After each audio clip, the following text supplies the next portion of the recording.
Excellent. Okay, so it's all about going back to the basics. For me, the way I look at this business, I sort of related it to going to university and getting your degree for your job. When you sign up for a degree in something, you take like a 4 or 5 year program. You've got lots of different courses that you're going to take. You have tons of information to cover. And when you become a coach, there's tons of information available to you. But when you're in university or college, you don't get all that available to you all on day one. You kind of have one course, you get the outline, and you take it day by day by day, and you master those skills, and then you move on to the next course. And then you master those skills, and you move on to the course after that.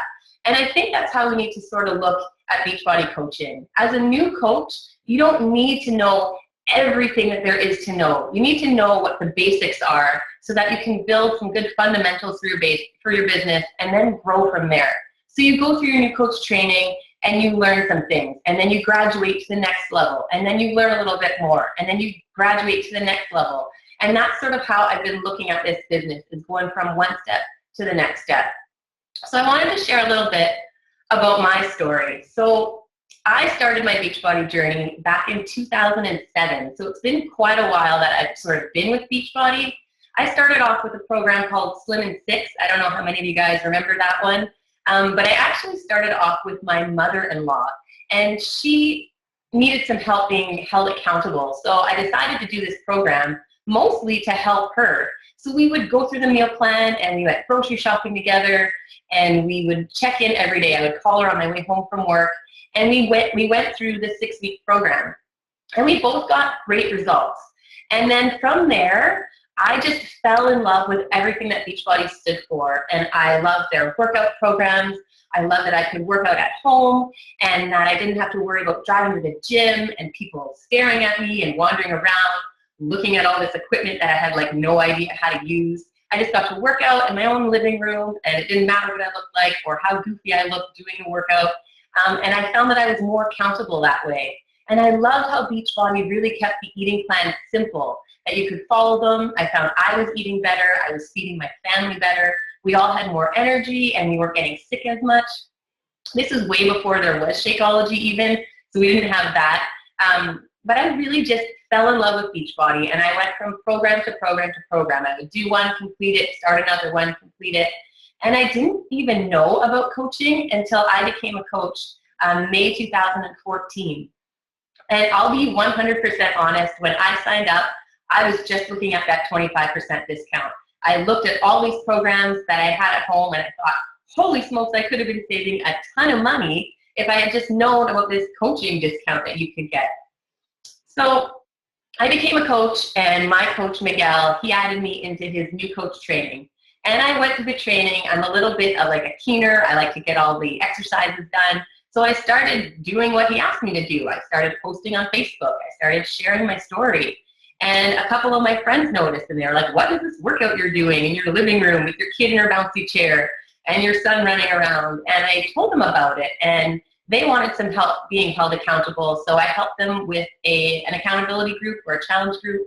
And then they got great results, and I helped some of their friends and family. And that's how it started snowballed for me. So I was a hobby coach for a little while. I wasn't super interested in the business side, but I was very much interested in helping people. My job as a pharmacist is helping people, getting them healthy, whether it's their cholesterol or their diabetes or their high blood pressure. I just love making people feel better and be healthy. And I felt like Beachbody was a great add-on to that.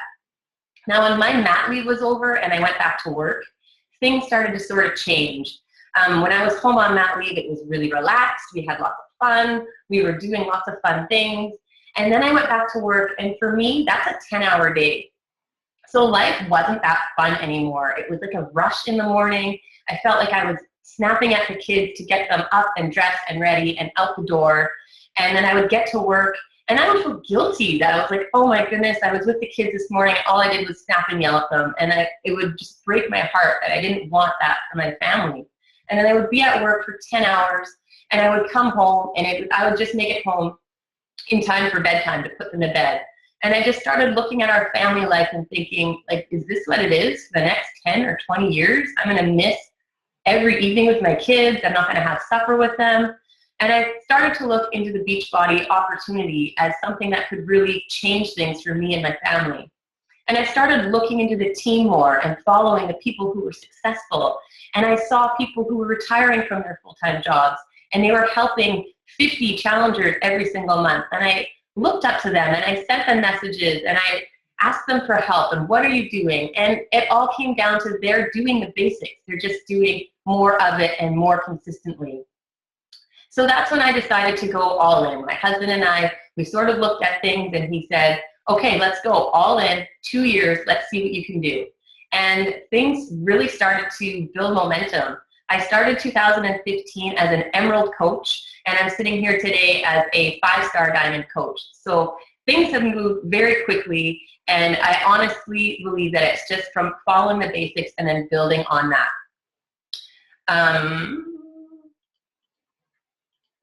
So let's talk social media.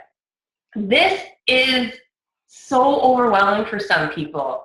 When we look at the top coaches, there's so many coaches that have YouTube channels and blogs and websites and Pinterest and, oh my goodness, I just blanked there, Facebook and Twitter and Instagram and whatever that Periscope thing is. There's tons of things that you can use to reach different people with social media. But I think as new coaches, that's super overwhelming. It's really hard to get a handle on all these different sources of social media. Yes, they're all great at reaching different targets of people, but you don't need to do all of it. I mean, I'm sitting here and all I use is Facebook. I have Instagram. I'm going to be honest, I don't really get it. I just use Facebook. I don't have a blog. I don't have a website. I'm all about Facebook. I feel like you can really connect with people there. So if you're a new coach and you're starting to feel that social media overwhelm, just pick one thing or 2 things and get good at them, and just get good at how they work, how your post works, if you can schedule things or you can't, and just really get great at one thing, and then you can add another thing. All those top coaches that have all these different media outlets, they didn't start with all of them. They got a handle on 1 or 2, and then they learned how to integrate all these other ones.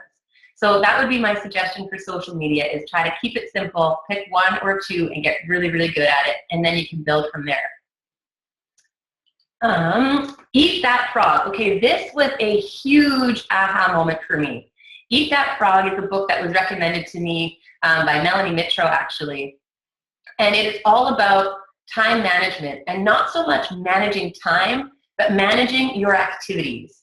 Lots of us are to-do list people. We like to write all these amazing things that we need to do, and we like to scratch things off our list. But there's always that one thing that's on your list that you don't really want to do. And it might be calling up one of your challengers that's having a hard time. Maybe it's posting an invite on Facebook. Maybe it's posting a sneak peek or a coaching opportunity post. Maybe it's posting about your income. It makes you uncomfortable and you're scared about what might happen if you do that. There's lots of different things that you might have on your to-do list that you just don't want to do. Maybe it's recording a video for your team and you're nervous about sounding good on video. I know that was huge for me. It would take me hours to make like a 3-minute video, and I would start over and start over and start over. And what I learned from Eat That Frog is that it's super important to tackle those things first. If you just have it on your to-do list and you're not getting it done right away, it's kind of like a cloud hanging over you all day. It keeps you unfocused.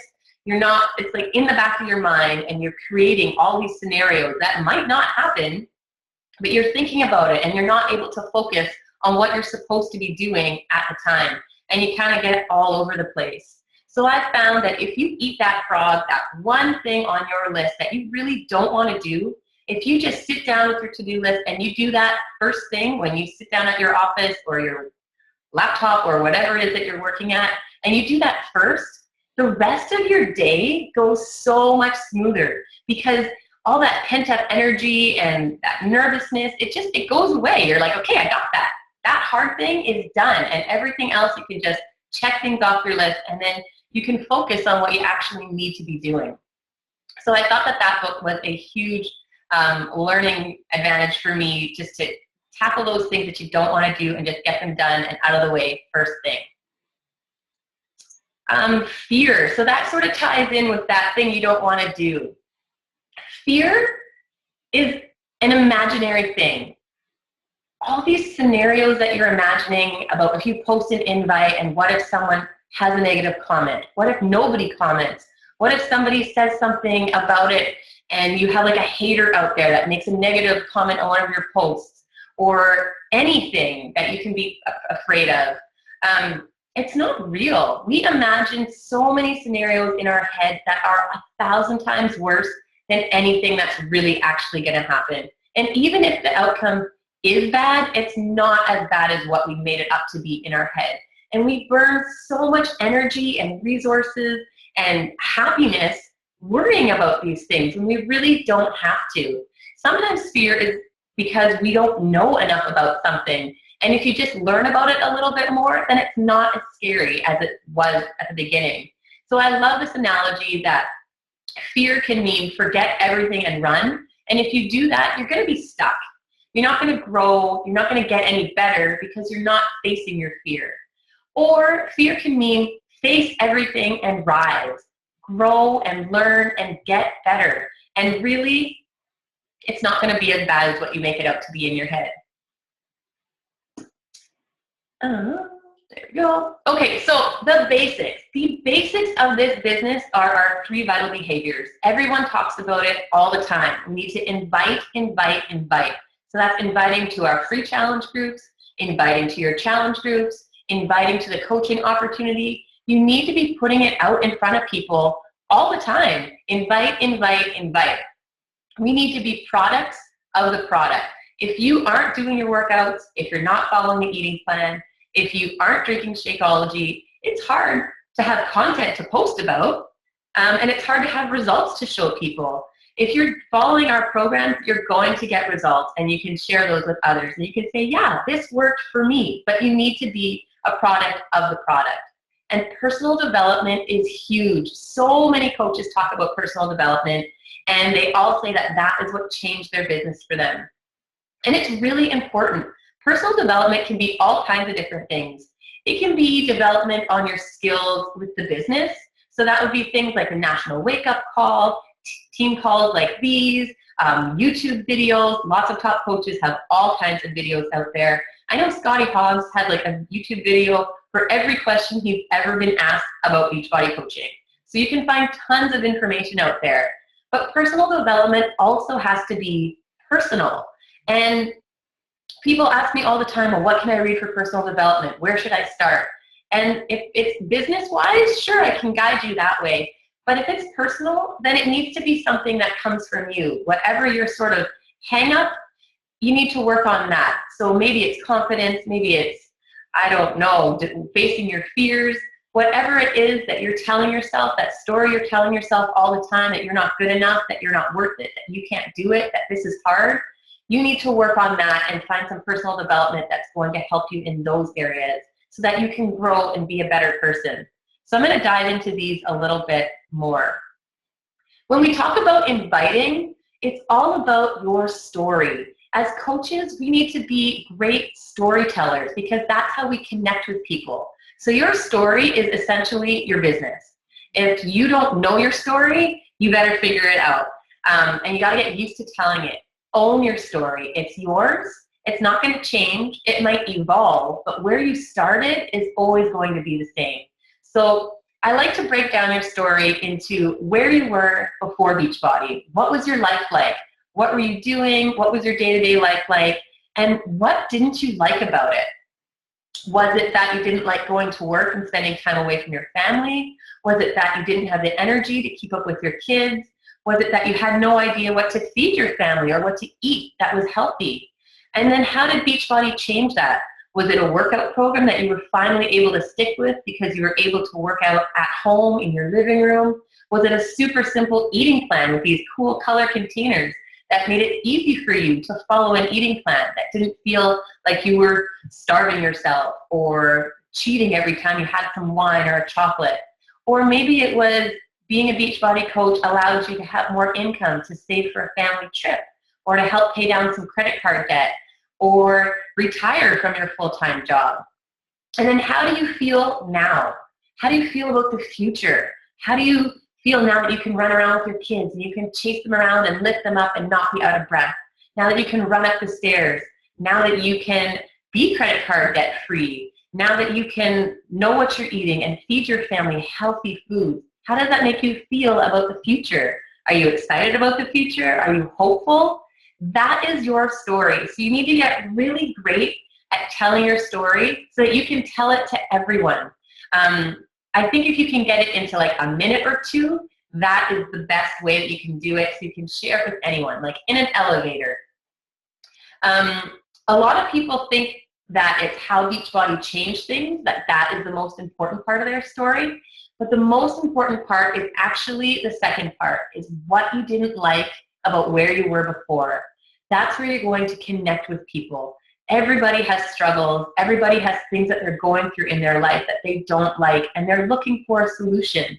So when you're talking to people, if you can relate to what their struggle is and you can incorporate it into your story or one of your challengers' story or maybe your upline story or someone in your team, if you can relate a story to them that matches their scenario and how Beachbody changed things for them and now they're feeling hopeful about the future, then you've built a connection, you've built trust, and you can really work with people and they'll trust you and they'll want you to be their coach. So I think that is, I think that's huge. Knowing your story and knowing your team story and your challenger story. The more stories that you have, the more that you can share.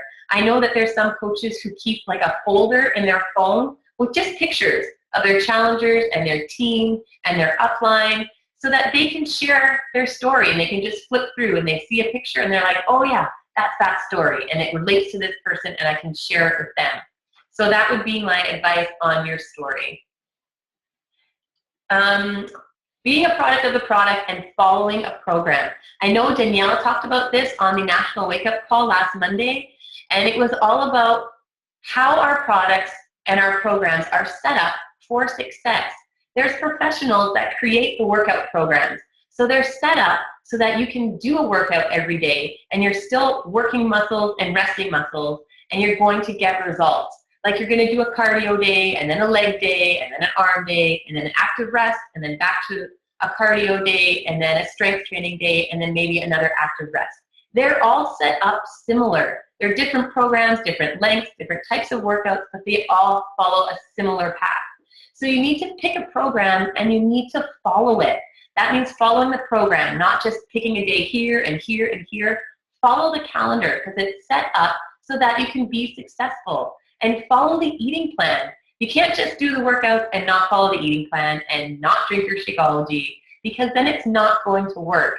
And if you're not following it, you're not going to have results that you can share. So it's really important that you pick a program, you follow the program, and then you have results that you can share with people. And I think it's really important to let your challengers know that even if they're doing Beachbody on demand, to try and follow a program, even if it's the challenge du jour, it's going to set them up for success. So now we're back to personal development. So you need to work on you. There's so many things that are holding everyone back. I know Miguel has done team calls on your baggage and how you can't get on that plane with 10 pieces of luggage. You've got to let them go. And you need to just work on those things so that you can let them go, because carrying that around with you is tiring. It's exhausting. It's so much mental and emotional energy that you're wasting carrying this stuff around. So you want to spend at least 15 minutes every day working on personal development. And that's not just business personal development, that's like actual personal development. So if you read 10 pages of personal development every single day, in 1 year, you'll have read 3,500 pages of personal development books. That's like 6 or 7 books. Can you imagine how much your life would change if you read that many books in 1 year, just by 10 pages a day? Listen to personal development on audio. There's podcasts, there's books that are on audio. I know lots of people, I'm one of them, sometimes reading puts me to sleep, but you can be listening to motivational content in your car when you're driving for errands, when you're driving to work. You can have it playing while you're doing your workout, while you're cooking supper. Even when you're just doing something with your kids, it's great for your kids to have positive information coming into their brain. As coaches, we are giving and giving and giving all the time. And if we aren't refilling ourselves, our souls, and our minds, it's hard to keep giving to other people when we're just kind of spilling it out. We need to refill our own cups so that we can continue to give to our challengers and to our team. So listening to 10 minutes a day or reading 10 pages is going to make a huge difference. And I know that sometimes people don't know what it is that they're hung up on. They know that they're stuck with something, but they don't know what it is. So I have found that journaling is really helpful. And it doesn't have to be like every single day you write something in a journal, like Dear Diary, whatever happened today. But it can be just free-form journaling, where you just take some blank paper and you put some quiet music on and you take a pen and you just write. And you kind of just turn your brain off and you just write and write and write. And try not to think about what you're writing. And if you do that for like half an hour, you are going to be amazed at all the stuff that gets pulled out, all these emotions that come out, and that is going to show you where you need to do your personal development. I promise you there is going to be something in those words that you've written, even if it just looks like mumble jumble when you're writing it, something in there is going to trigger you into what you need to work on for your personal development. So you want to strive to be better than you were yesterday. No one is competing against anyone else. You don't need to be better than another coach or better than another challenger or lose more weight or be anything other than what you are. You just want to try and be better than who you were yesterday. And if you focus on being 0.2% better every single day, in 1 year, you will be 100% better than you were today. Imagine that, 100% better, just by doing 0.2%. And that's like 10 pages or 10 minutes of personal development every single day. I think we can all make time for that. A huge aha moment for me was goals and how motivating goals can be. I know for me, the first time I ever actually set a goal was Team Cup. My very first Team Cup last year, it was when PIO came out, and honestly, I was still discount coach, and I was sort of like hiding out, and I didn't want to be on a Team Cup team. And Miguel was like, nope, you're going to be on a team, and you're going to be team captain. And I was like, oh God, okay. But that was actually really good for me because now I had a team that I was accountable to, and we had a goal that we tried to reach. So having a goal helps you push yourself just a little bit further. So you need to set goals, and you need to set big goals. If you're continually setting goals that are like kind of like around here, and you're like, yeah, I can hit that, yeah, I can hit that, and you're constantly hitting your goal, you're never going to get up here to the next level. You need to set goals that are way up here, outside of your reach, because then you're going to push yourself so much harder. You're going to do different activities, and maybe you don't reach those goals. Maybe you set a goal here, and you kind of come in here, but you're going to reach that goal eventually. It might take you another week. It might take you another month, but you're going to get there. You're going to get there a heck of a lot quicker than if your goal was sitting down here, because you're never going to push yourself to even get to that level. So set really big goals and then reevaluate them. Say you don't reach your goal, doesn't matter. Set a new goal and try again. I know I have set myself some big goals and I don't always reach them. I know I will eventually if I keep trying, if I keep being consistent and doing my daily activities. But sometimes I don't reach my goals, and I know that that is okay, because there's no such thing as failure. You're either going to hit your goal or you're going to learn from the mistakes you made along the way. And you're either going to reach your goal or you're going to do more personal development and you're going to grow as a person so that you can be better as a team leader or as a coach for your challengers, and you can reach your goal next time. Another thing that I found out during Team Cup is you need to find out what motivates you. And that's different for everyone. But I found for me that I love getting free stuff in the mail. So Beachbody is perfect for me because every single month they are going to send me a free gift in the mail.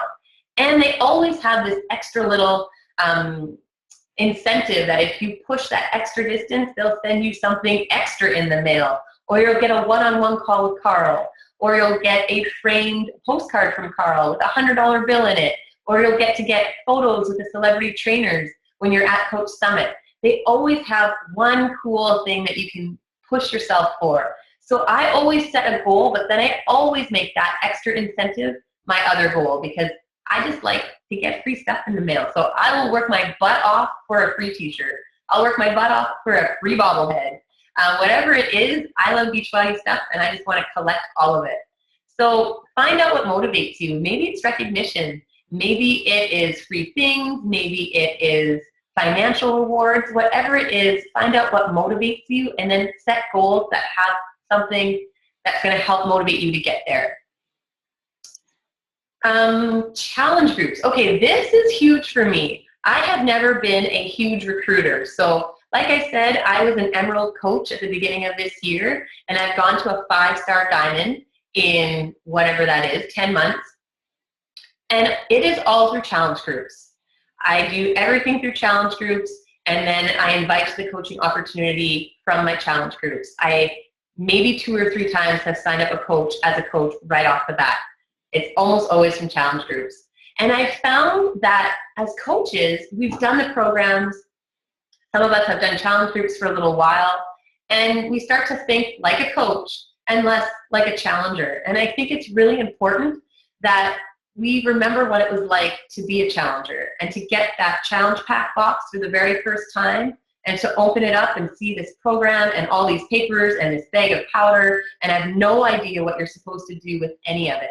I think it's really important to keep that in mind when you're running your challenge groups, to think like someone who's never done this before. And when they ask you all these questions that you've been asked 100 times, they've never asked you that question before. They don't know. So you need to talk to them like someone who hasn't been asked that question 100 times over again. So what I've tried to do is I've tried to eliminate some of those questions. I found that if I get asked the same question a couple of times, I'm not doing a good job explaining it in my challenge group. So what I did is I sat down with my challenge pack box, and I made a video for my challengers, unpacking our challenge pack.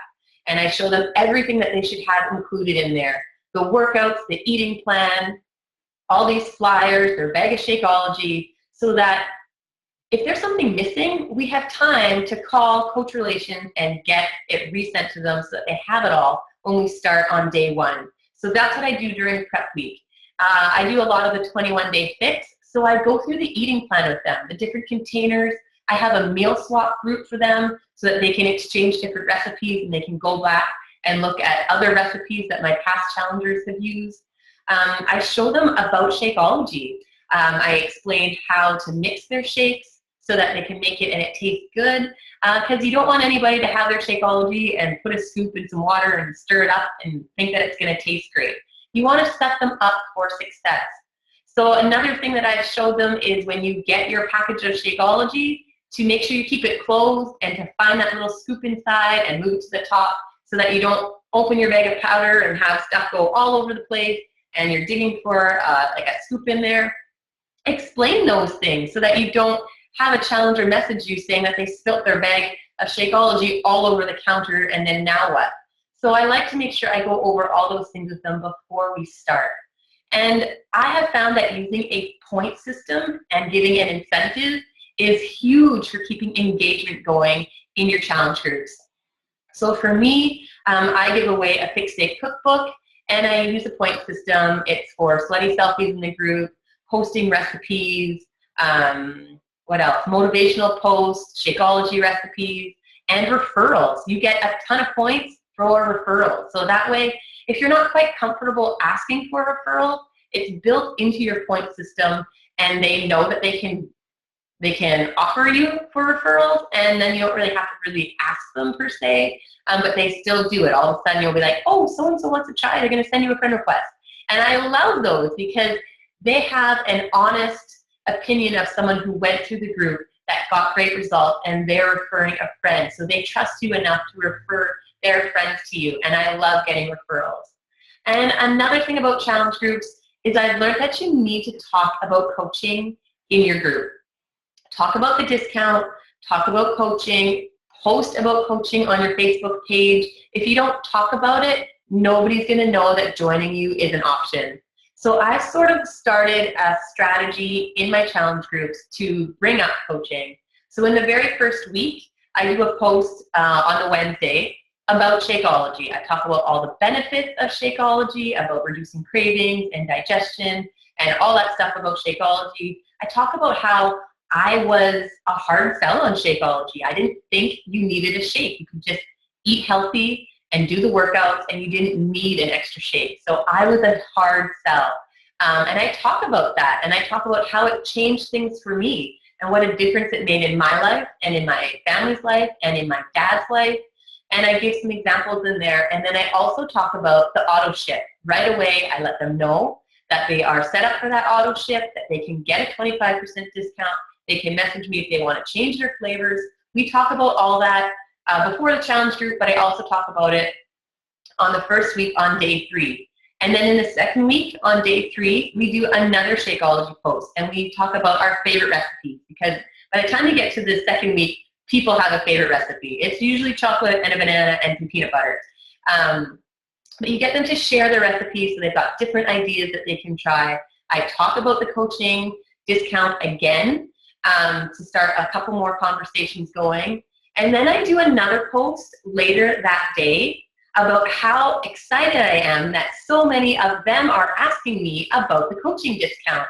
And I made a little graphic that has the big time benefits of being a coach, like 25% off your Shakeology, 25% off your workout programs, 25% off anyone that is referred to you. If they order from you, I talk about those benefits. I show them a dollar amount of how much they will save every month. And then I talk about how easy it is to become a coach. Another challenge pack, you get a new program, you get another bag of Shakeology, your $45 coach fee is waived. I let them know right up front that there is the coach fee that will start their second month as a coach, and what it covers. It covers all their online training, it covers their websites, it covers their online office, so that they know what they're getting. And then what else do I talk about there? That there's no fees other than there's no other fees, there's no minimums, there's no pressure, they can cancel at any time. And I have found that that gets people really excited. And then when people join, I post about them in the challenge group. So-and-so just became a coach. I'm so excited. They're going to start saving 25% on their Shakeology from now on. And then that gets all those people that were kind of on the fence, it gets them jumping on board too. So I think that being a little strategic about your coaching posts in your challenge group is a great way to get people on board with you. Okay, leading by example. So like I said, I was just an Emerald coach at the beginning of the year. So I had no idea what being a leader was, what that even meant. I had no team, and I just kept doing the daily vital behaviors every single day. I was just consistent. I just followed the basics. And by doing that, you're showing your team what's possible. Like I said, I set big goals. I always made that extra incentive my goal for the month. I wanted to make sure that I earned whatever it was. And if it meant being in the top 10 of Success Club points that month, I worked my tail off so that I got there. So you're showing your team what's possible. And it's really important to make systems that can be duplicated so that your team can have success as well, that they can follow what you're doing. Now, you don't need to go and reinvent the wheel. There are tons of systems in place already. You can YouTube almost anything. And honestly, that's what I did. I took my new coach training that I went through. I picked up the things that I thought were really helpful for me. I made my own videos and I posted them in my training. When there was something that I thought that I wanted to learn a little bit more about, I would go to YouTube and I would look up maybe 4 or 5 different coaches' videos on that, and I would compile little bits and pieces from all of them, and I would make my own video that taught the same things. It's all the same information. You can only do things so many different ways, but some people say things a little bit differently that really resonates with you. So when you're making your own coach training and you're teaching your team systems, make it something that's duplicatable and make it in your own language. Don't just take a YouTube video from another coach and post it in the group. Watch the video, learn from it, take away from it, and make your own video so that it comes from you as their leader. And this is another thing that I'm really working with, is to work with the willing. You can't drag everyone along with you. If you work with the ones who are willing, the ones who are showing up, they're on your team calls, they're hitting Success Club, they're reaching out for one-on-one, they're doing the assignments, that's who you want to work with. Lots of people have a loud bark, but they don't do the work. They say they want things, they say they want it really bad, but they're not willing to actually put the work in to get there. So you need to make sure that you're working with those who are willing to work with you. So run with the ones that want to run. The ones who want to walk, you can check in with them, but you're not going to be putting the same amount of effort in with them as you are with those ones who are doing really, really well with your team. I heard that you're going to spend about 80% of your time with 20% of your team. And I find that that's a pretty good ratio for working with team building. One of the things that I did listen to, I think it was in a Scotty Hobbs video, was about what happens to people when they become diamond coaches. When you're a new coach and you're an emerald coach, your whole business is inviting, being a product of the product, and personal development. It's filling up your challenge groups. And then you become an emerald coach and you have 2 people that you're sort of responsible for to help teach them. But once you become a diamond coach and you've got those 8 people and 2 of them are emerald, you've got a little bit more to juggle. And sometimes what happens is that people stop doing those basic things and they go into management mode and they're managing their team all the time. And that is what's going to stop your progress as a coach and in this business, because your team is going to do what you're doing. They're going to do what they see you doing. So if you go into management mode, your emeralds are going to go into management mode. They're not going to keep doing those basic things, the vital behaviors, inviting to challenge groups. So I think it's really important that you make sure you still spend time doing those things, hitting Success Club, filling up your challenge groups, running great challenge groups, and spend some time managing, but still focus on what is going to be building your business. And then once you get to, I don't know, 15 star, or do that 3 times, then you can shift your time a little bit more, and maybe you're spending only 30% in the Success Club and challenge group, and you're spending 70% of your time with your team. But when you just become a diamond coach or 1 star, you still need to be spending a lot of time doing the basics of the business and the fundamentals. Work with your team, but get them doing those basic behaviors as well. I think that's really important. And then that's it. Did you guys have any questions for me?